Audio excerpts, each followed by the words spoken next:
बिस्मिल्लाहिर्रहमानिर्रहीम। अस्सलाम वालेकुम स्टूडेंट्स, कैसे हैं आप लोग? ठीक ठाक होंगे, खैरियत से होंगे। आज के इस लेक्चर में हम मैथमेटिकल मेथड की एक्सरसाइज 1.3 के क्वेश्चन नंबर 3 का थर्ड पार्ट सॉल्व करने वाले हैं। शो दैट थर्ड पार्ट में student tangent z whole bar is equal to tangent z bar को हमने शो करना है। थर्ड पार्ट है student tangent z whole bar must be equal to tangent z bar. जैसे हमने फर्स्ट टू पार्ट्स इस question के अटेम्प्ट किए हैं, बिल्कुल उन्हीं लाइंस के ऊपर अटेम्प्ट करना है। इसको भी लेफ्ट हैंड साइड पिक कर लें। पहले left hand side student equal है टेंजेंट जी होल बार के। आप लोग इसमें z की जगह पर वैल्यू लगा दें। Put z is equal to x plus iota y. तो ये बन जाएगा tangent x plus iota y whole bar. अब आप इसके ऊपर फॉर्मूला अप्लाई कर दें टेंजेंट अल्फा प्लस बीटा का, और वो बन जाएगा स्टूडेंट हमारे पास tangent x plus tangent iota y over 1 minus tangent x tangent iota y. ये फॉर्मूला अप्लाई किया इसके ऊपर और इसका होल बार।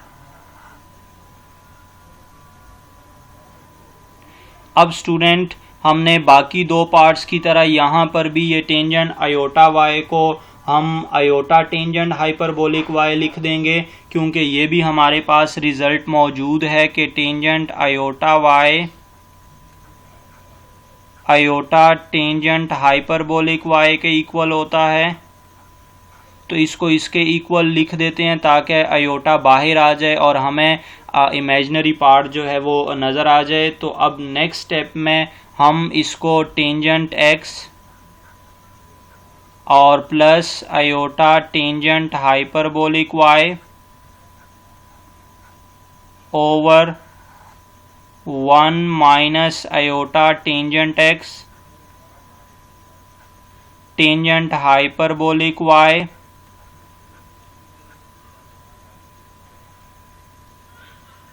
Whole conjugate. हमने जस्ट टेंजेंट आयोटा वाई को आयोटा टेंजेंट हाइपरबोलिक वाई से रिप्लेस कर दिया न्यूमरेटर और डिनोमिनेटर में। अब स्टूडेंट ये होल कॉन्जुगेट है क्वेश्चन का, तो हमें एक रिजल्ट मालूम है कॉम्प्लेक्स नंबर्स के हवाले से कि अगर z1 over z2 whole conjugate हो आपके पास, तो आप कॉन्जुगेट को दोनों टर्म्स पर अलग अलग अप्लाई कर सकते हैं। तो यही फार्मूला अब यहाँ पर भी अडॉप्ट कर लेते हैं, यानी कि टेंजेंट x का अलग ऊपर न्यूमरेटर का अलग हम कॉन्जुगेट ले लेते हैं और डिनोमिनेटर का अलग कॉन्जुगेट ले लेते हैं।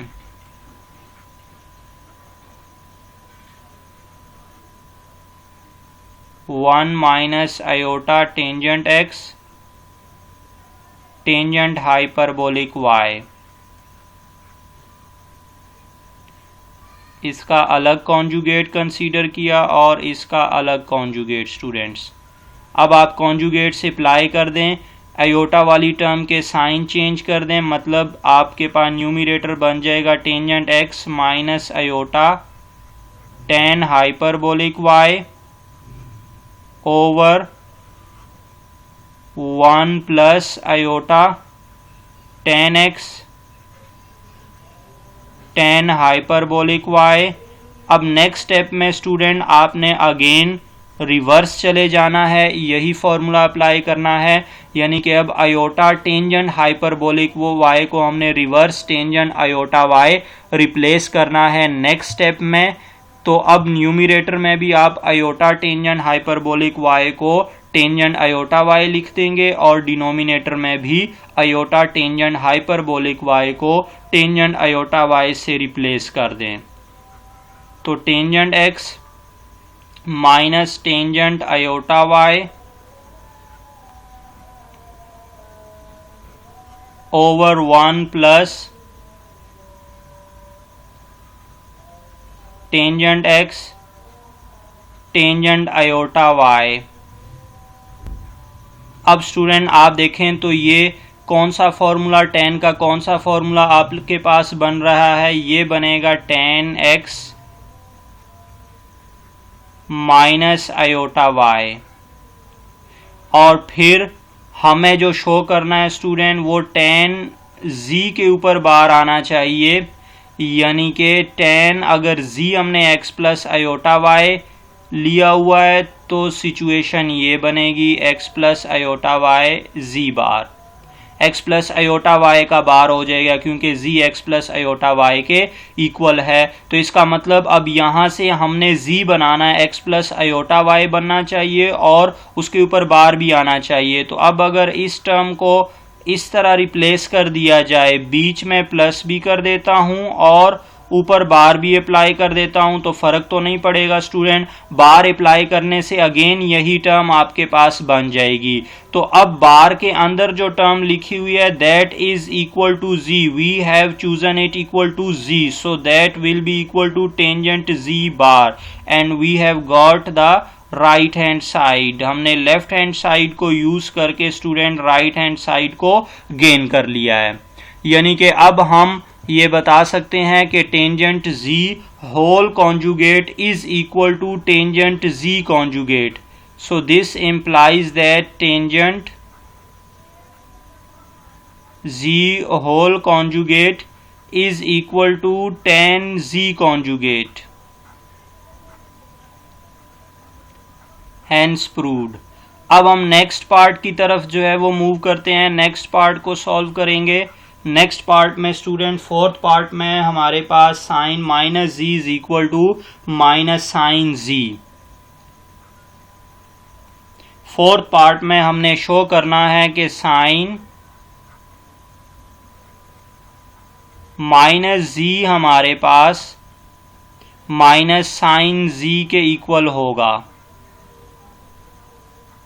यानी कि आप लोगों ने ट्रिग्नोमेट्री में फॉर्मूला पढ़ा होगा कि sine minus theta minus sine theta के इक्वल होता है। तो अब ये इस जैसा ही फॉर्मूला है, जस्ट डिफरेंस ये है वहाँ पर थीटा था या अल्फा था, कोई भी रियल वैल्यू हुआ करती थी। यहाँ पर ये जी हमारे पास कॉम्प्लेक्स नंबर्स है, यानी कि अगर साइन के आगे कोई नेगेटिव कॉम्प्लेक्स नंबर आता है तो साइन उस नेगेटिव को भी फर्स्ट प्लेस पर शिफ्ट कर देगा। अब इसको भी हमने स्टूडेंट इसकी लेफ्ट हैंड साइड लेकर चलते हैं और उसको सॉल्व करके राइट हैंड साइड की तरफ पहुंच जाएंगे। तो लेफ्ट हैंड साइड हमारे पास स्टूडेंट साइन माइनस जी है। अब हमें साइन जी का फॉर्मूला आता है। साइन जी का क्या फॉर्मूला है? साइन जी का फॉर्मूला हमने पढ़ा हुआ है e raise to power iota ji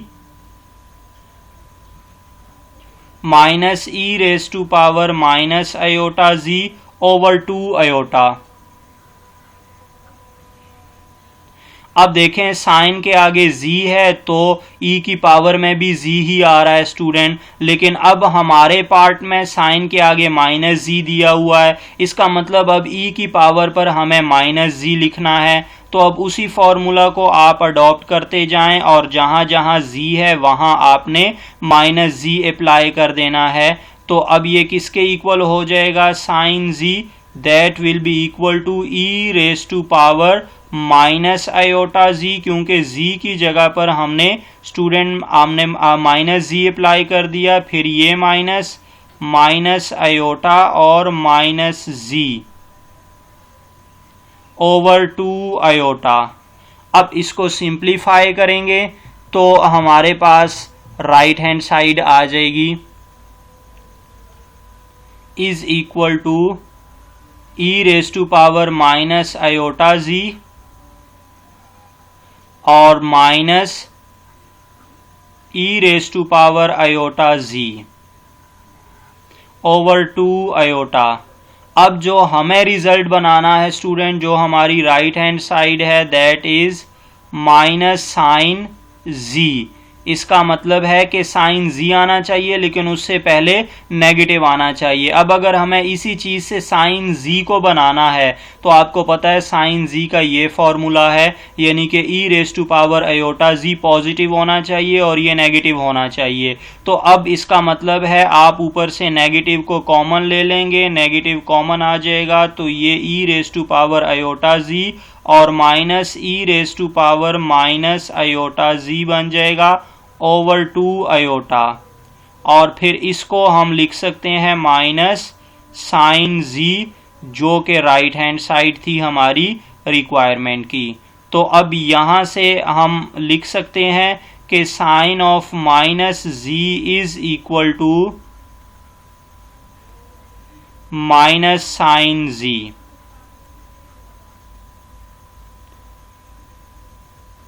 Hence proved।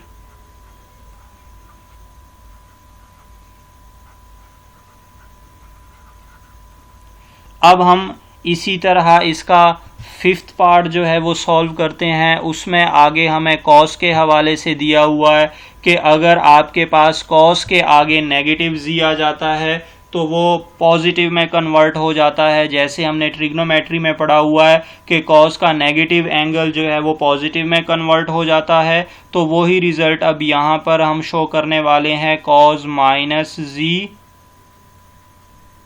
is equal to cos z, not minus cos z, this is equal to cos z। तो इसकी भी हम student left hand side consider कर लेते हैं और that is equal to cos minus z। अब हमें cos z का फॉर्मूला आता है कि cos z is equal to e raise to power iota z plus e raise to power minus iota z over 2। तो अब अगर cos के सामने z है स्टूडेंट तो e की पावर में भी सिर्फ और सिर्फ z लिखा हुआ नजर आएगा। तो अब आपको अगर cos माइनस z का फॉर्मूला चाहिए तो आप इस cos z के फॉर्मूला में जहां जहां z नजर आ रहा है वहां आप माइनस z अप्लाई कर देंगे, यानी कि replace z by minus z। We will get iota minus z की जगह पर माइनस z लिखा plus e minus iota, z की जगह पर माइनस जी लिखें ओवर 2। और अब इसको सिंप्लीफाई करें, ई माइनस आयोटा जी और फिर plus e raise to power iota z over 2। अब अगर आप देखें स्टूडेंट, हमें जो राइट हैंड साइड लानी है that is equal to cos z, यानी कि यही फॉर्मूला आना चाहिए आपके पास। अब आप देखें क्या ये दोनों आपके पास सेम नहीं है? बिल्कुल एग्जैक्टली सेम है। जस्ट आपके पास जो पॉजिटिव आयोटा जी वाली टर्म है वो सेकंड प्लेस पर लिखी हुई है और नेगेटिव आयोटा जी वाली टर्म फर्स्ट प्लेस पर लिखी हुई है। उससे कोई फर्क नहीं पड़ता क्योंकि दोनों के दरमियान में प्लस है और प्लस हमेशा ही कम्यूटेटिव होता है। तो इसका मतलब हम इन दोनों टर्म्स की जगह आपस में चेंज कर सकते हैं। टर्म्स की जगह चेंज करने पर हम कॉस जी गेन कर लेंगे। तो इनकी जगह चेंज करने e raise to power iota z और plus e raise to power minus iota z over 2। तो अब स्टूडेंट ये किसके इक्वल है? कॉस जी के इक्वल है, जो कि हमारी राइट हैंड साइड है। इसका मतलब अब हम कॉस के लिए भी ये रिजल्ट शो कर चुके हैं जो कि हमने ट्रिग्नोमेट्री में पढ़ा था कि cos minus z is equal to cos z, कि अगर कॉस के आगे नेगेटिव एंगल हो तो वो पॉजिटिव नेगेटिव को पॉजिटिव में कन्वर्ट कर देता है। उम्मीद करता हूँ स्टूडेंट ये क्वेश्चंस आप लोग समझ गए होंगे। अगर ये वीडियो पसंद आई है तो हमारे चैनल को लाइक करें, सब्सक्राइब करें, शेयर करें, दोस्तों के साथ भी ज़रूर इसको शेयर करें और घंटी का बटन भी दबाना ना भूलें। अल्लाह हाफिज़।